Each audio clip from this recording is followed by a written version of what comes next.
Hello అందరికీ ఈరోజు breakfast ఇది రాగి ఇడ్లీ అనమాట.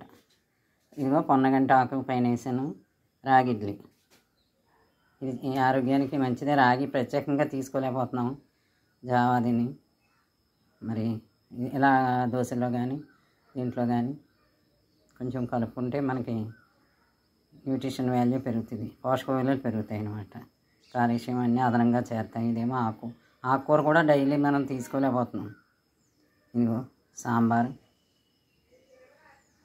ఇది కొబ్బరి, వేరుశనగ, శనగపప్పు వేయించి పుదీనా చట్నీ, వీటితో చాలా టేస్టీగా బాగుంటుంది, ఆరోగ్యానికి మంచిది.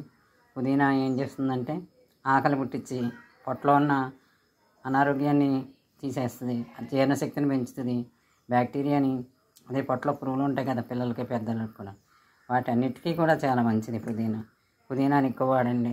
ఆకుకూర ఇవన్నీ టేస్ట్ కోసం అన్నమాట.